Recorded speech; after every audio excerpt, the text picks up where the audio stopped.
جیسا کہ سورہ کاف سنت نبی صلی اللہ علیہ وسلم ہے کہ جمعہ کے دن سورہ کاف کی ریسیٹیشن کرنی چاہیے، تو اسی طرح سے سورہ کاف کا ترجمہ کیا جا سکتا ہے، پڑھا جا سکتا ہے۔ سورہ یاسین جو کہ دل ہے قرآن پاک کا، سورہ یاسین کا ترجمہ پڑھ لیں۔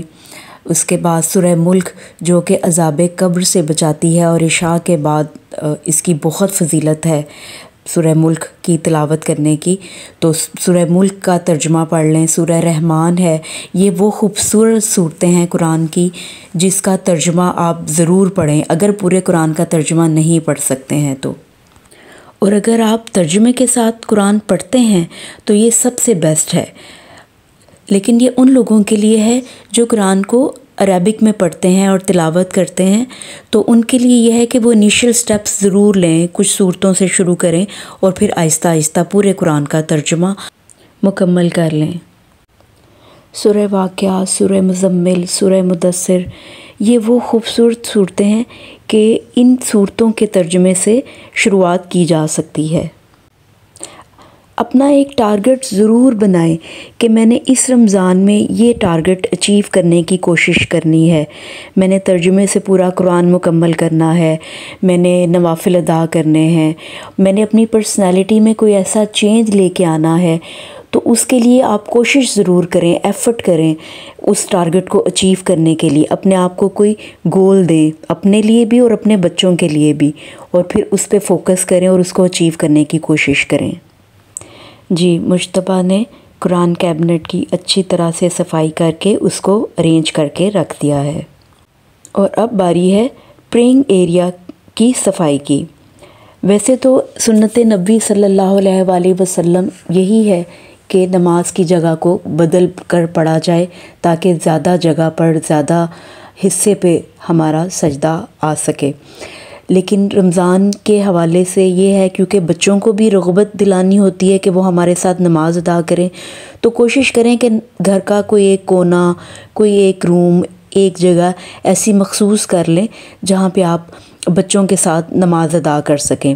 اور کیونکہ رمضان میں تلاوت بھی کرنی ہوتی ہے قرآن پاک کی، تو اس کے لیے بھی آپ کو تھوڑا ایسا پیسفل ایریا چاہیے ہوتا ہے کہ جہاں پہ آپ سکون کے ساتھ قرآن کریم کی تلاوت کر سکیں۔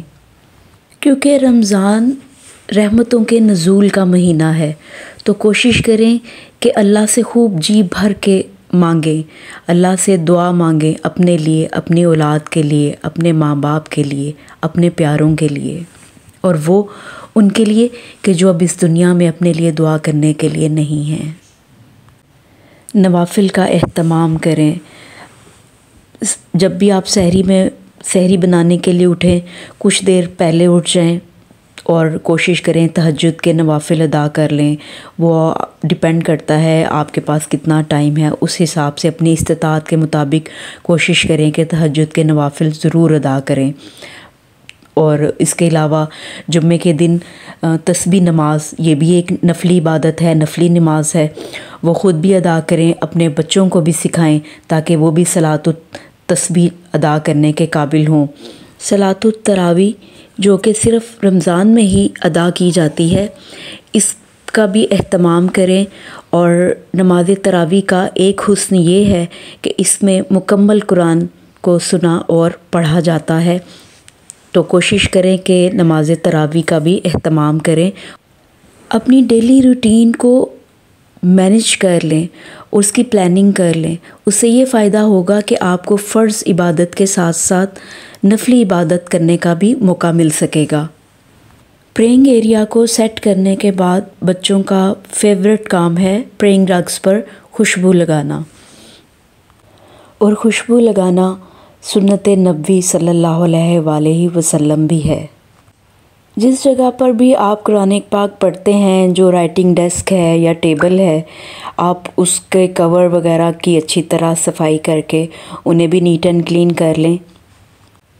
اور ایک اور چیز کی وضاحت کرنا چاہتے ہیں کہ یہ ضروری نہیں ہے کہ قرآن پاک کے لیے کوئی مخصوص کیبنٹ یا کیبن ہی ہو، آپ اس کے لیے ایک چھوٹی سی باسکٹ بھی تیار کر سکتے ہیں جس میں آپ جتنی بھی چیزیں جو ریلیٹڈ ہیں قرآن کی تلاوت سے اور جو آپ کو چاہیے وہ آپ اس کے اندر رکھ سکتے ہیں۔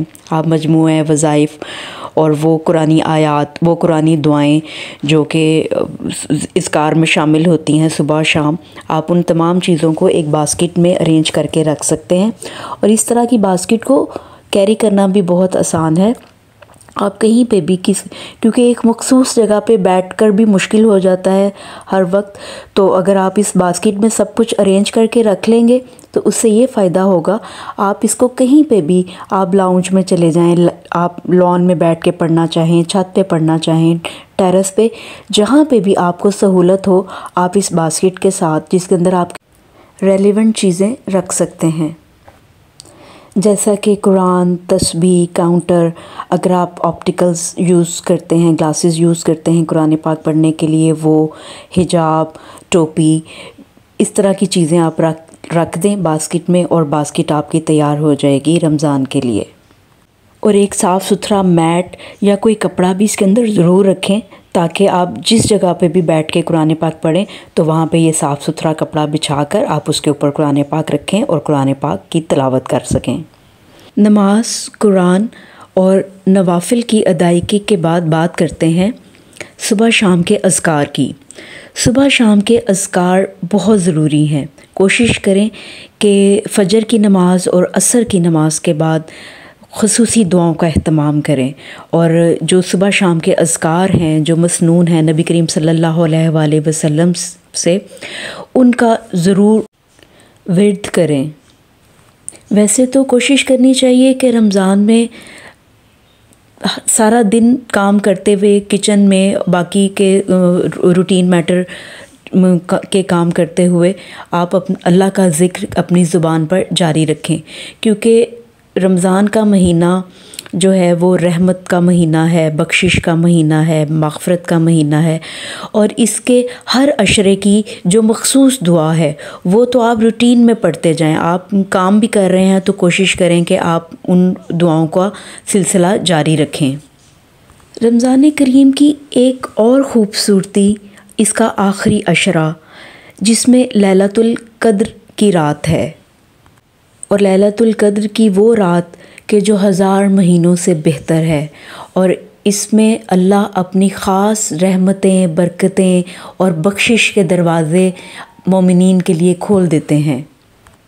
اس رات کو پانے کی جستجو ضرور کریں، اور اس رات کو آخری عشرے میں اسی لیے مخفی رکھا گیا کہ مومنین، اہل علم، اہل ایمان والے اس رات کی جستجو میں زیادہ سے زیادہ عبادت کریں۔ تو لیلۃ القدر میں رب سے خوب مانگیے، گڑ گڑا کر مانگیے، اپنے لیے بھی اور اپنے پیاروں کے لیے بھی۔ کوشش کریں کہ طاق رات میں کم از کم 2 رکعت نفل ضرور ادا کریں۔ پڑھنے کے لیے اٹھیں تو 20 منٹ پہلے اٹھ جائیں اور تہجد کی نماز ادا کر لیں۔ تہجد وہ نفلی نماز ہے جو کسی ضدی بچے کی طرح رب سے اپنی بات منوا لیتی ہے۔ ہم میں سے بہت سے لوگ ہیں جو پچھلے رمضان نہیں تھے، اور ہم میں سے بہت سے لوگ ہوں گے جو اگلے رمضان میں نہیں ہوں گے۔ اس زندگی کو غنیمت جانیے اور اس رمضان کو غنیمت جانیے۔ کوشش کریں کہ اس رمضان میں رمضان کی رحمتیں، برکتیں، نعمتیں، بخشش اللہ سے حاصل کرنے میں کامیاب ہو جائیں۔ سحر و افطار کی تیاری کرتے وقت زیادہ سے زیادہ استغفار کریں اور اپنے گناہوں کی معافی مانگیں۔ بے شک وہ بہت مہربان ہے اور معاف کرنے والا ہے۔ نفلی نماز میں صرف تہجد ہی نہیں بلکہ چاشت اور اشراق کی نماز کی ادا کرنے کی بھی کوشش کریں۔ اور اس کے لیے سب سے بیسٹ ٹپ یہ ہے کہ اپنی سوشل لائف کو اور سوشل ایکٹیویٹیز کو محدود کر لیں۔ ان تمام چیزوں سے اپنے آپ کو دور کر لیں اور اجتناب برتیں جو آپ کو اللہ کی یاد سے غافل کر دیتی ہیں۔ اس رمضان اللہ کی رحمت کا دروازہ کھٹکھٹاتے رہیں، انشاءاللہ جواب ضرور آئے گا۔ یہ تھی رمضان سے وابستہ کچھ باتیں جو ہم آپ کے ساتھ شیئر کرنا چاہتے تھے۔ ہم نے اپنے فہم کے مطابق آپ سے شیئر کی ہیں، اور یہ بھی بتاتے چلیں کہ اس روم کو ایز اے پریئنگ روم ہم نے اس لیے بنایا ہے کہ یہاں پہ ہمیں اذان اور اقامت کی آواز بہت کلیئر آتی ہے۔ اذان کا جواب اور اس کے بعد کی دعا کی عادت کو بھی ضرور اپنائیں۔ اللہ سے دعا ہے کہ آنے والا یہ رمضان پوری امت مسلمہ کے لیے امن، خیر اور سلامتی کا پیغام لے کر آئے۔ اللہ آپ کے لیے اور ہمارے لیے آسانیاں پیدا فرمائے اور ہمیں آسانیاں تقسیم کرنے کی توفیق عطا فرمائے، آمین۔ اپنا بہت خیال رکھیے گا، جزاک اللہ۔ اللہ حافظ۔